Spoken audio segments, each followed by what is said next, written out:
All right, we are live on Facebook, so let's get started. I just wanted to thank everyone for joining us today on this beautiful sunny afternoon. It's going to be a great not long weekend, great weekend.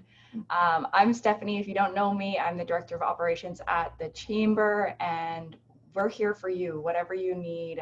We have tons of resources, support, connections to experts, giving away 15, 30-minute consultations, lawyers, accountants.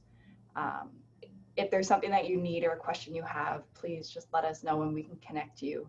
And now with the slow rollout of the economy, we're going to be your go-to source for information of how to open and what supports you need, what you need to put in place. When the information becomes available, we'll make sure we have it for you. But thanks for being here today for Explore Local webinar series, an idea that Erin from Strive brought to us. It's been an awesome series just to give some positivity and upbeatness to the community. So with that, I'd like to turn it over to Erin from Strive to take it over. Thank you, Stephanie. So for those of you who don't know me, I'm Dr. Aaron Binstock. I'm a chiropractor and co-owner of Strive Health and Performance. And we're just located in Coquitlam, Austin and Nelson, across from the newer Safeway. We have chiropractic, registered massage therapy, physiotherapy, IMS, acupuncture, kinesiologist for active rehab. And we also specialize in concussion management. And we got the news that we are allowed to open pretty soon. So we just need a little bit of information as to how we can go about that safely. And we'll get that out to everyone as soon as possible. Before we get into this lecture webinar here, again, I do want to thank the Chamber for hopping on board as soon as I called them up, and they just wanted to do what they could to help. So thank you for helping make this possible. And when I was trying to think of this idea for the webinar series, I had kind of a couple goals in mind. One was, how can our local businesses, small businesses, help each other out during this difficult pandemic? And at the same time, how can we help out our community for those of us who are, most of us, if not all of us, stuck at home with not a lot to do?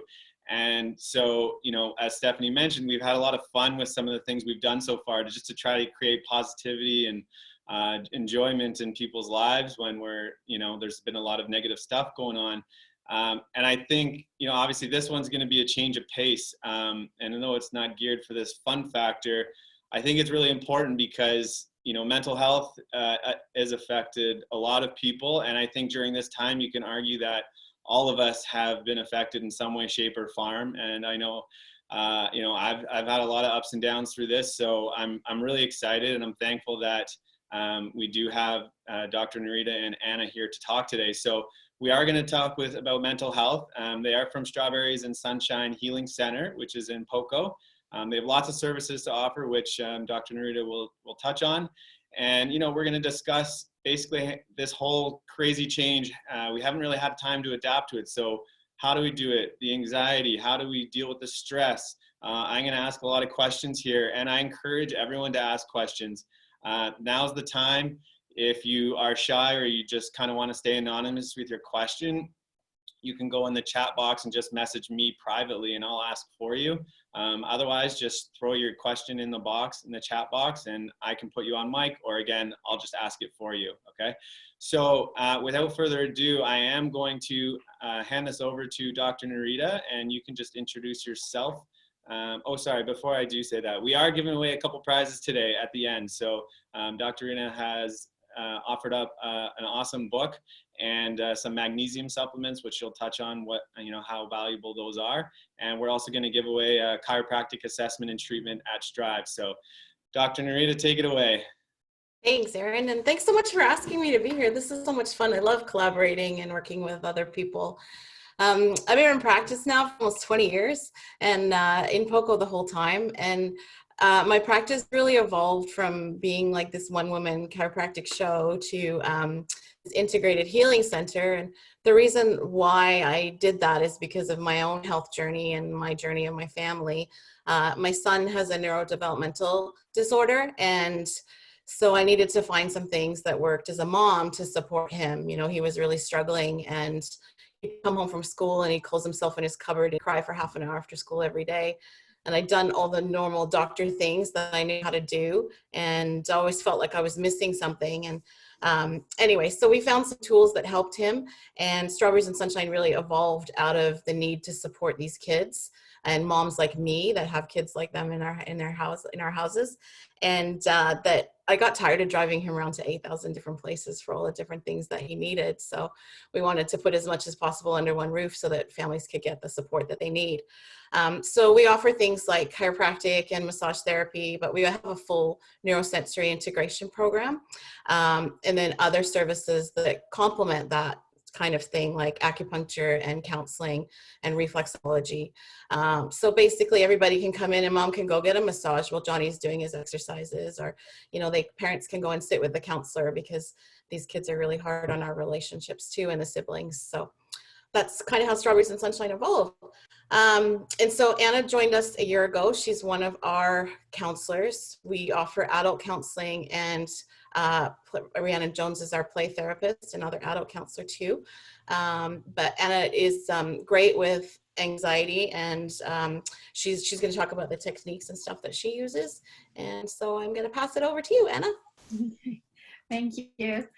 So like Nareeta said, my name is Anna Ferari. I specialize in trauma, anxiety, and depression. I'm very much and the link between the mind, the body, and the emotions. So, you know, as I've been in this journey, there's a lot of things. If that's okay, I'm just going to jump right into it, Aaron.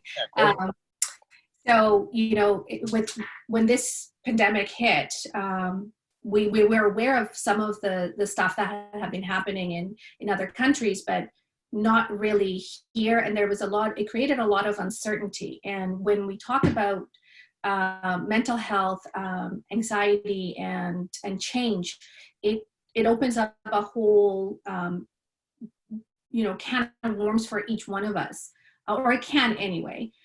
So change, when we want to make change, we go into, you know, there's 5 stages. So we go, okay, well, I'm not ready to make a change. I don't know if I want to make a change. And then we kind of, that's a pre-contemplative type of stage. And then we start going, okay, well, maybe I want to make change. And then we contemplate about it. And then we prepare to do the change, and we prepare, you know, we do action, and then we maintain it. We didn't have an opportunity to do any of that. You know, we basically, you know, right from all levels of government to doctors to friends, everybody was getting so much information, and it created a lot of uncertainty. And if you've never had anxiety before, you may have felt some of it. And each one of us experiences anxiety in very different ways. So, you know, if we can't anticipate where anything is, you know, this unseen danger is coming from, you know, it does create a lot of, you know, feelings that just they're not our normal way of doing things. Not being able to go see your doctor, that's not a normal way of doing things. You know, even, I don't know how many of you guys have experienced going into a grocery store, and you know, you're with the cart, and suddenly somebody comes out of, you know, from another aisle, and it's like, you know, and it's this big gasp, and, you know, that there's, are they too close? Are they not close? Are they, you know, so uncertainty. And anxiety, like I said, it doesn't come out of nowhere. And anxiety, when there's unpredictability and the unknown, it creates, like, as I mentioned before, an experience where it's like, okay, it could be body felt, it could be mind, it could be your emotions. So there's a couple of things that because of the body, mind, emotion connection, there's a couple of things that I talk to people about. So if you can all imagine with me, you know, we all have a window of tolerance, and within this window, there's things that have happened, and you know, you can set them aside, you know, disappointments, and you can maybe forget about them, and you're okay. We handle life in this window. But then this pandemic hit, and because of the uncertainty, you know, we go to our thresholds of that window. And when we go beyond that threshold, say we go above, it's called being in a hyper aware state or hyper aroused state. When you're hyper aroused, that's the anxiety part, because now you're hyper vigilant. Where's the danger coming from? And if you guys have heard of the fight, flight, freeze phenomena, you know, fight and flight is the anxiety part. So fight can look like, and you know, maybe if you guys all take a moment and think, okay, where have I been during this time? So fight can look like verbal fighting. For some people, it could be physical fighting, especially for the kids. It could be anger, frustration, impatience, or flight. Flight can look like, I want to sleep because I'm avoiding. I'm going to leave this room if you're in a conversation with somebody, because I can't deal with this right now, so I'm going to avoid it. It can look like being on our phones a lot. It can look like being on TV. Those are the healthier coping mechanisms. Another one is addiction, right? Substance abuse, because that helps you escape. So when you consider that, you know, being in that hyper aroused state continuously, it also can lead to, wow, I don't want to feel anything. I want to just, this is too much. So we suppress those feelings, and we flipped down to depression. So depression is the frozen state. If you have ever felt stuck, okay, I want to do this. Oh, I can't. It's not a lack of motivation necessarily. It's that your body is frozen, and you know, I want to do this. No, I can't. So there's you know, when we consider that, so we're either on a hyper aroused state or a hypo aroused state. It's hard to just say, okay, well, get over it and go back to normal. It doesn't work that way. Uncertainty leaves us in that's what it is. It's uncertainty. And so there's not a lot that you can just go, okay, forget about it. So there's a lot of techniques that are out there, but I'm going to teach you guys some that will bring you back to the moment. So if you have heard of mindfulness type meditations, mindfulness relaxation techniques, or anything like that, really what it's saying is bring yourself back to the present, to this moment. So what are some of the things that you can control? We can't control what's going on out there. We can't control what the government's doing. We can't control what other people are doing. We can't even control sometimes what our family's doing. But what are some of the things that are under your control? So you might say, oh, well, I don't know. There's nothing. I don't have anything under my control. Well, consider, can you control what time you would wake up? Can you control the time you even set the alarm? Do you shower? Do you not shower? Do you brush your teeth? Do you not brush your teeth? So those are things when I talk about what are the things that you can control right now. That's it. You know, the little things that are under your control. So that's mindfulness. You can be mindfully washing dishes. I know I don't like washing dishes either, but you can.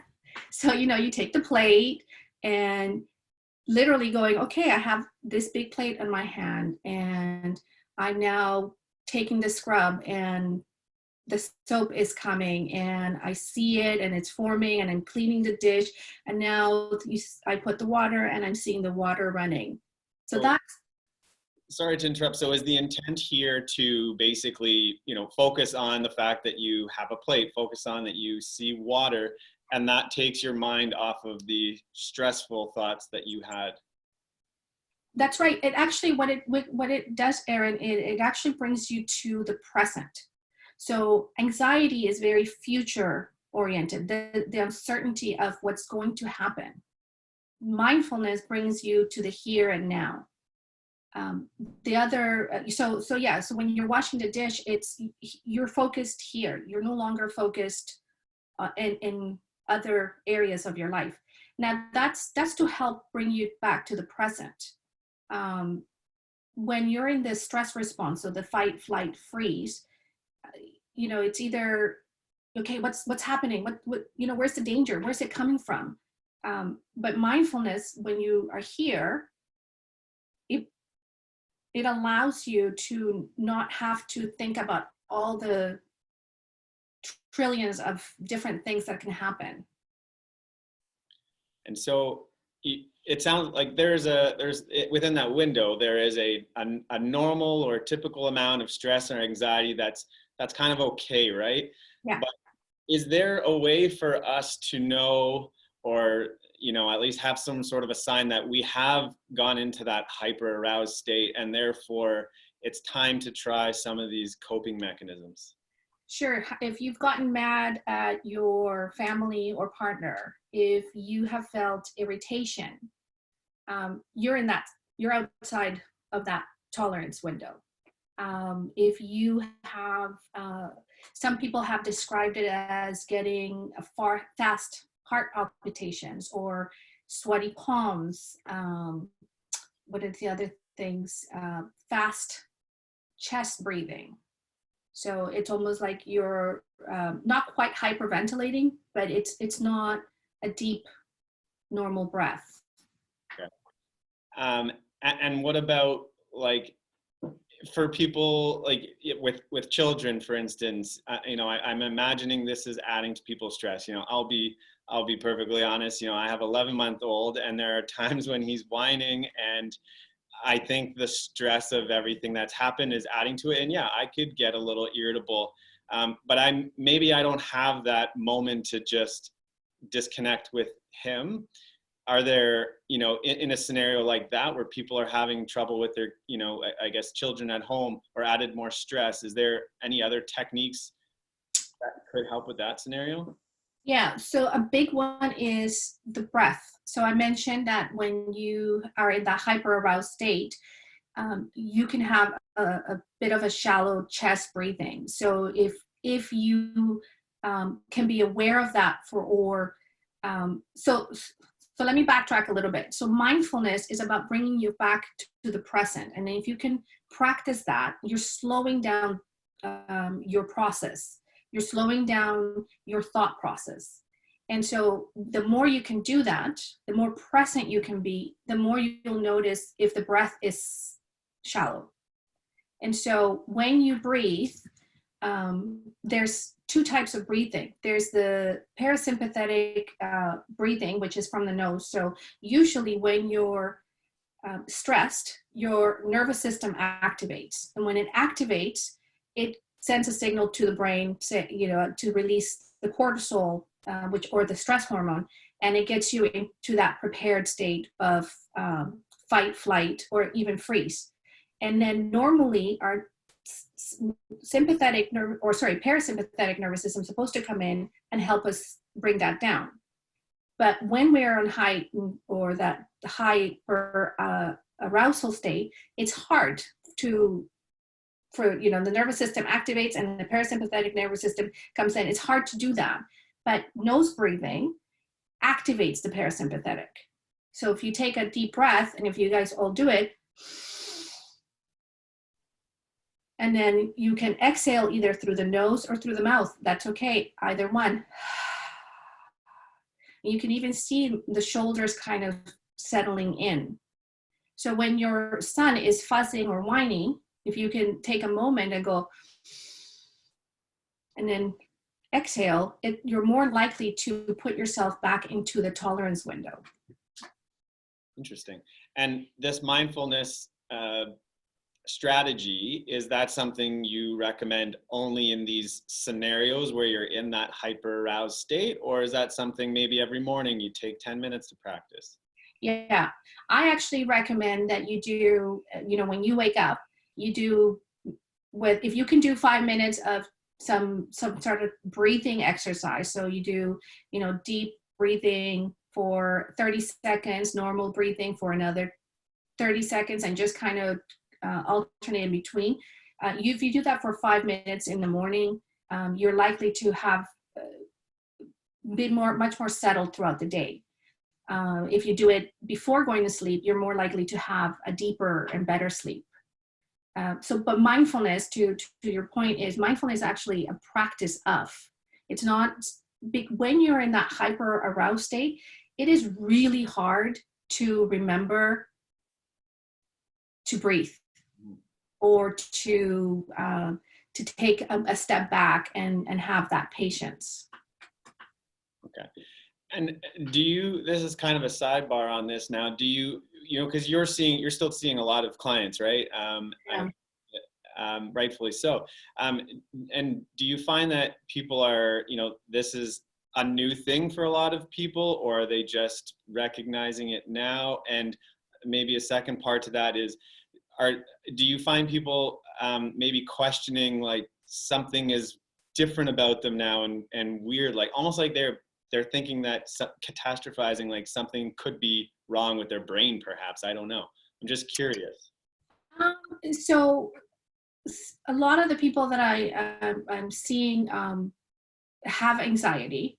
And for some of them, because we've been working on a lot of techniques, life has gone on as normal, whatever their normal is.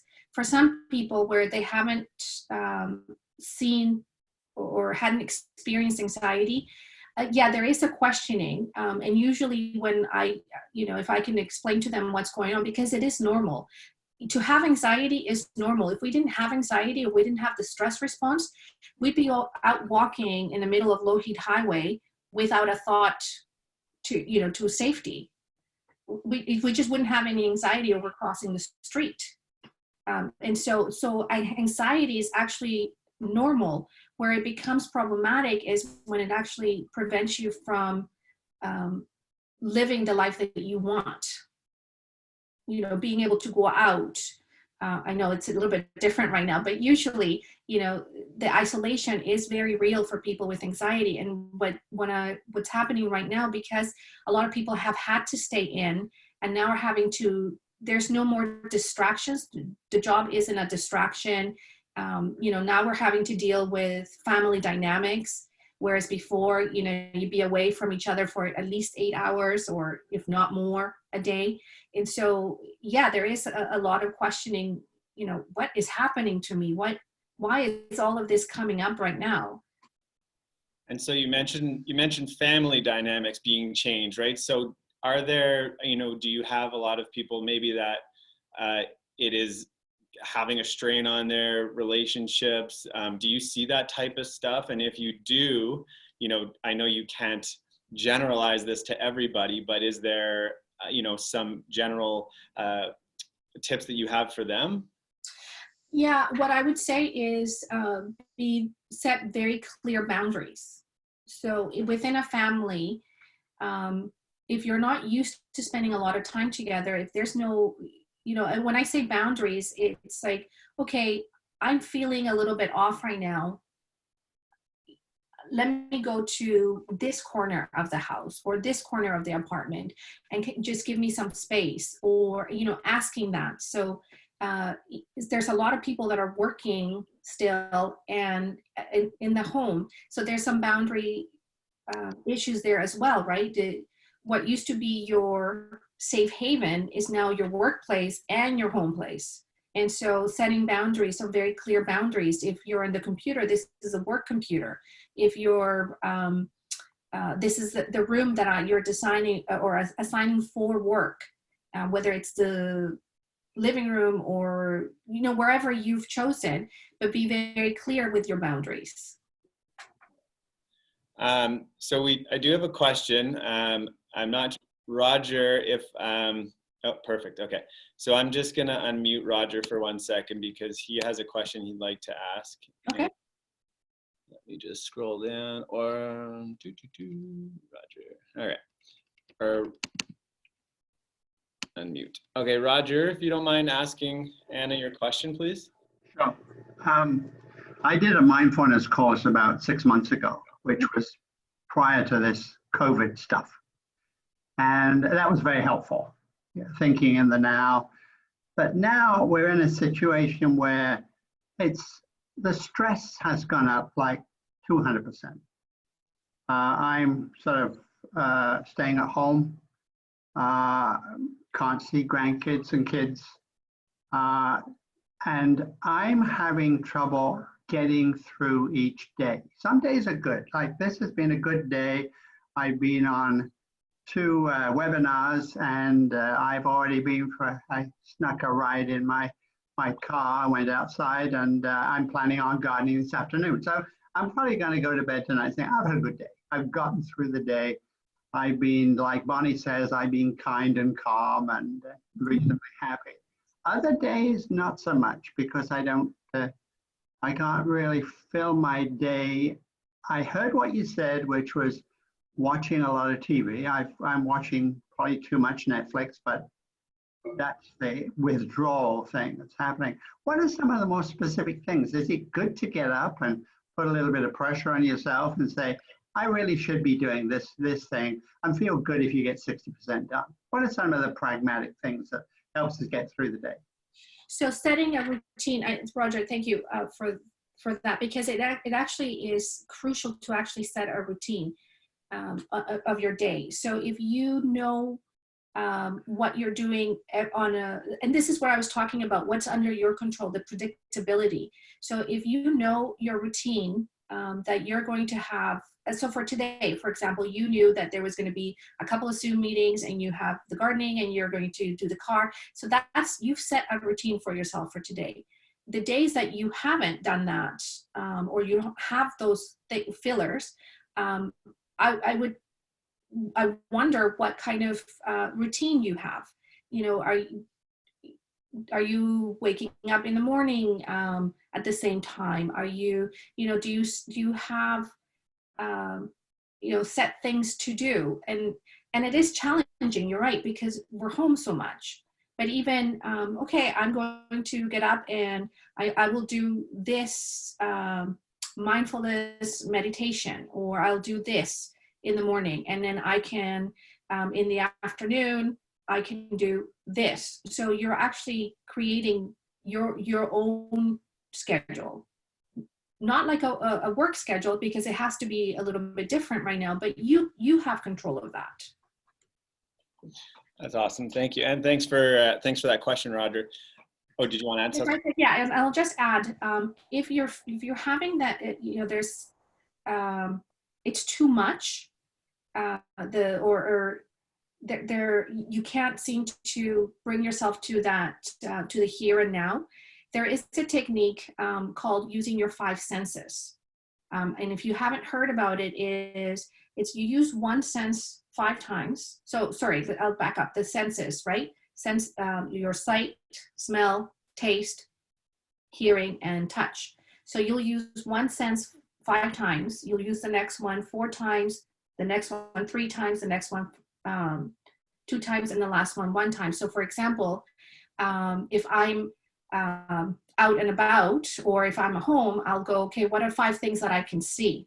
And so I'm very specific. Okay, I can see a red mug and it's got a straw. And so be very, what you're doing is you're slowing things down. It's bringing you back to the present.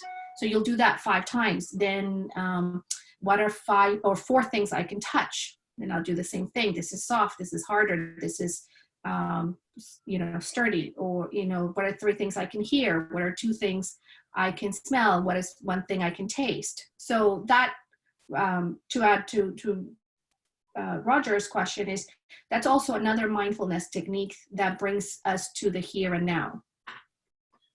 Thank you.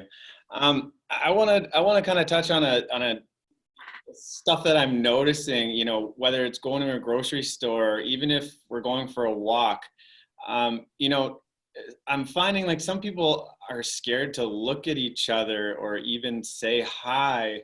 And it's, I mean, it's okay in terms of, you know, people can do what they feel is most safe for them. But I guess maybe if, like you as a person, if you're okay with doing those things, like, is it impactful on the people around you to at least smile and say hi? Like, I don't want to come across as in I'm telling people that they shouldn't, you know, put their head down. But again, maybe sometimes that could just be of fear, like what is creating that fear? Do you know what I'm trying to get at? I think I'm rambling a bit, but. So yes, because I've experienced it. I've experienced the first couple of weeks, or the first time I went shopping, I had never heard a grocery store be so quiet, and people, and there's actual, you know, you're walking on, like I said, if someone comes out of what feels like out of nowhere, there's a gasp that happens. And so, but that's because they're actually in their hyper aroused state, right? So so our brain has two parts to it, right? There's the frontal cortex, and this is where our logic and reasoning is. And then we have our primitive side of the brain, which is the amygdala. So more the reptilian, and this is where we hold primordial emotions like fear, panic, disgust. And so if you consider, you know, someone walking and then if they're fully in that stress response, and in their primitive brain, right, that gasp, they don't even want to get close to you because the fear is so great. And this is part of we don't know, and we didn't know as much as we know today. And you know, that uncertainty over this virus, how quickly can it be transmitted? And so is it even just looking at you, am I going to get it? That is for some people are. And so, yeah, they're not going to look up. They're not going to want to talk to you. And so it also depends on where you are in that spectrum. What's your tolerance level? So speaking of spectrum, then I kind of want to bring up a conversation you and I had the other day. And I mean, depending on where this goes, some people might view it as a little bit controversial, but I want to bring it up because you said something that really resonated with me. And this kind of goes on the fear of being shamed if, you know, as we're obviously opening some restrictions to a degree, you know, some people are hanging out in parks and some people aren't, some people haven't left their house. And I think, again, what everyone wants to do on their own time is okay, obviously be respectful. And we're not condoning going beyond what we're told to do. But, you know, my scenario was, you know, we were just at a park and I saw 4 older men sharing a joint. And, you know, I got a little annoyed. I didn't say anything to them, but in my head, I'm like, why are you guys doing that? You know, we're all trying to conquer this thing. And it did create a little bit of stress. And you said to me, you know, I guess you can elaborate it on, but hey, the thing that you think of is you never really know what people are going through, right? And, you know, for instance, one of those guys could have been suicidal and his friends had to pick him up. And yes, that is unfortunate that, you know, they're basically sharing saliva, which goes against what we're trying to do here. But in that moment, that is something that needed to happen. So me personally, you know, don't worry about something like that, right? Can you kind of elaborate on just that whole scenario and topic? Sure. So when you said it, as I was listening, I thought exactly that, what I said to you. We don't know what the other person is going through, you know, and so if we can have some compassion to what others are doing or not doing, and in our way, because so I have my risk tolerance is here, and somebody else's could be here, and somebody else's could be much wider, and somebody else's. So it depends on on what's going on personally. And there are a lot of people that, yeah, they're breaking the social distancing because there is a high risk of suicide, or this person just doesn't know if they can go another day, or we see a lot of people lining up for Home Depot, for example. And I don't know if maybe the gardening project is the one thing that's going to keep this person from falling back into addictions, or it's whatever it is that they're using as a coping mechanism. And we all have different coping skills and techniques that we learn from a young age throughout our lives. And some of them, I don't see them as good or bad. They are what they are because they helped us survive. And if you remember, all our bodies and mind want to do is keep you alive. You hold your breath, eventually it's going to be forced. Your body is going to force you to breathe. And so the reason I said, if we can look at people, those that are staying home, social distancing that way, those that are going out, if we could look at them with compassion and go, okay, I don't know what your circumstances are. And I'm going to, make the choice to believe that this was so important to you that you had to do this. You had to go out, you had to share that joint, or you had to go get that gardening tool. Does that? Yeah, for sure. Yeah, I think it's a good point. It's I think it's just been a tough spot for a lot of people because we're making sacrifices. Why can't you? But I like you have to that is out of your control, and that goes to some of what you're saying. You can't control them, but at the same time, there's a whole other element to this whole pandemic, and it's not just the virus; it's the mental side of things. And so you just never know, which I think is a great viewpoint throughout life in general, not just right now. So it was just nice to hear that from you, to give a different perspective, basically, right? And so on this note of we're starting to potentially get to ease certain restrictions for those who are excited to kind of resume stuff but are still a little fearful. Do you have any tips as to how they can, conquer that next step? Like they want to, they're just nervous. Well, yeah, there's going to be a lot of fears still, and because it goes back to that unpredictability, uncertainty on really, if we ease the restrictions, are we going to see a spike in cases? Maybe it's not you, but maybe it's the person that you live with that might be the most vulnerable. And so that might make you a little bit more like, oh, I don't know if I want to go.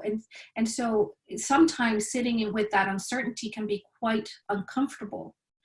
But if you can listen to your body, and your body does tell you what's going on. It could be a tight shoulder, it could be a hip, or it could be, your TMJ acting up, or, you've got some twitching, or notice your breath. And this would probably be the first thing that I would say, okay, the thought of going out and either going back to your office or being in a social environment, how is your breath? What's your breathing doing? If it's fast and shallow, you're probably not ready. And, you might need to do a little bit more internal work before you can go out. If we force that, then we go into that hyper aroused state and create more anxiety. And so now it's like, what are you anxious about? And so now I want to avoid that anxiety. So I'm going to avoid doing this, and then now I'm going to get more anxious, but I'm anxious about being anxious about what I'm avoiding. Does that? Yeah. And I'm curious if the mind is going to work similar to the body. Like if someone has an injury, and let's just say their low back hurts, or has been hurting if they went for a half-hour walk, and I think they're ready to start walking, I tell them, oh, let's just go for a 5-minute walk first. So they have a positive exposure, but it's obviously just baby steps. And then, hopefully the next time they can walk 10 minutes. So is there some sort of like similarity in that sense that they can just do little bits at a time? So it's a positive exposure, which gives them confidence to do a little bit more. Yeah, so just that, like that positive exposure, if I can, and know how much I can tolerate in being outside and being with others, maybe it's, okay, this is the distance in the beginning. And then maybe I can come a little bit closer because I feel a little bit safer. Or maybe it's wearing the mask because that makes me feel safe. So a lot of the times the conflict comes between that, the social responsibility and your own needs, and balancing it all. So maybe wearing a mask is not so much to, to not infect other people, but maybe it's because it makes me feel a little bit safer. And then I can now go those 5 minutes, I can be exposed to a little bit more. Awesome. So I am going to wrap it up soon, but I do have another question. So I'm just kind of forewarning anyone, if they have any questions, try to get them in. So this isn't just COVID now. In general, how does someone know when it's kind of time to reach out to you or any, other health professional that, is, I guess, clinical counselor? Like, when is it the right time to reach out? So really, like I said, anxiety lives in all of us. We call it a little bit, I'm a little bit nervous, or this is an excited nervous, or, but when it's in the way of you living your life. If you can recognize it from before, like I said, anxiety doesn't come out of nowhere. There's things that have have happened to us or have been set in place. And our bodies and minds are so incredibly intelligent.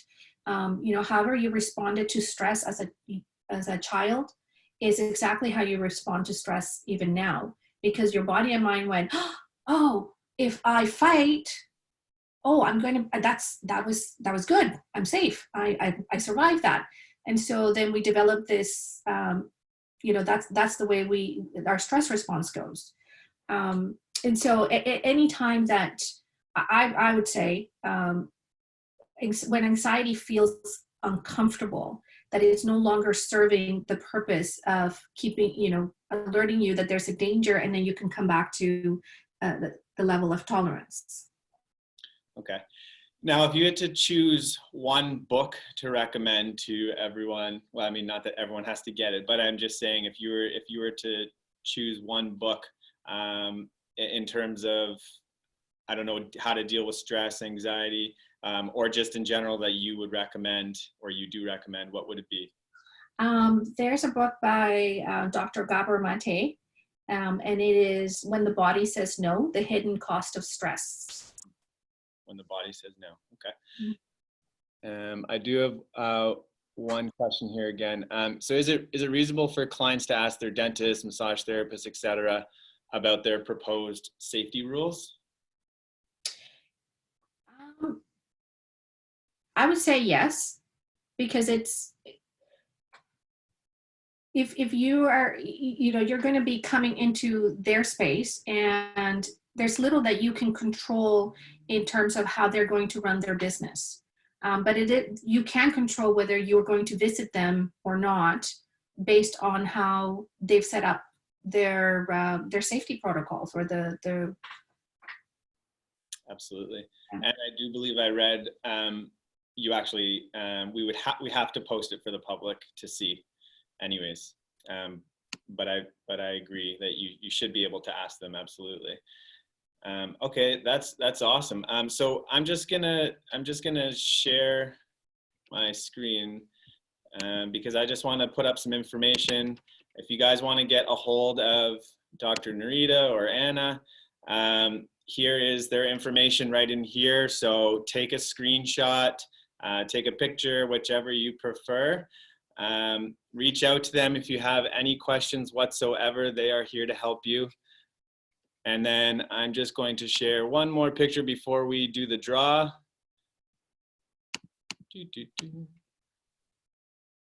Hold on one second. I'm sorry. I'm not the most technologically advanced here. All right. So in general, this is for us. If anybody has any questions on injuries, you just want advice, you want to know about getting an assessment or anything like that, please call our clinic, 778-355-3050. Thanks again to the Chamber for helping put this together and being partners. You can follow both of us on Instagram. We're always posting updates on new webinars coming up. You can also go to our website that's there. Again, you can take a screenshot. We have webinars, the posted videos as well. You can also go to the Chamber website and go to the events page to sign up and register. Again, it's all free. If you have any suggestions for future topics or webinars that you might want to see, feel free to reach out to me and let me know. Next Tuesday, we have a sommelier, Kai, and he is going to do a free wine tasting class. You don't often get that. So I have posted which wines he's going to talk about, so you can follow along. Then we've got Lift Fitness. They're going to teach us parents how to keep our kids occupied with fun and creative activities. Then we've got a running one, running injury prevention, what shoes you should be buying. We've got interior designer coming on, how to help spruce up your home with what you have. So we got a lot of good stuff coming up. So let's do a draw for the, thank you for the screenshot. Oh, perfect. Thank you, Terry. So we're gonna do the draw for, first of all, Nareeta, can you please just explain what the lucky winner is going to get? Can you, I think you're muted. Hold on, I'll unmute you. Can you not unmute? Oh, here we go. All right, go ahead.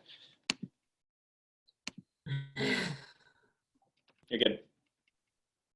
No, you're muted again. All right, Stephanie, do you want to do, I think too many people are doing it.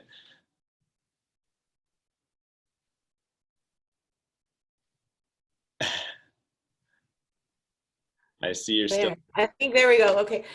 So we've got a bag of magnesium flakes. Nothing brings you more present than soaking in a bathtub. Magnesium is my favorite mineral because it has so many important things that it does in the body. So it's a bag of like really high quality magnesium flakes that can go in the bathtub. And then the other piece is a book that I got to collaborate on last year called Success Secrets for Dynamic Women, and something fun to read while you have time, while we still have time left. I know we get a break from all the screen time. Yeah. All right. The winner of that, you have to be present. Sierra, is she here? Stephanie? Yeah, perfect. Okay. Do you know who she is, Dr. Nareeta, or no? No, I don't. Sorry. Okay. I will connect you two so you can do that.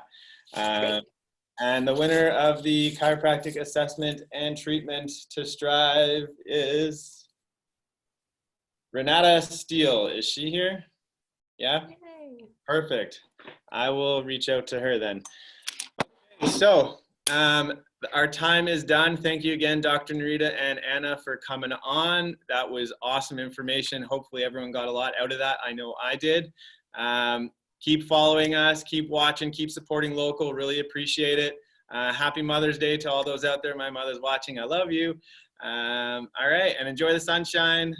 See you guys next week for some wine tasting. All right, bye-bye.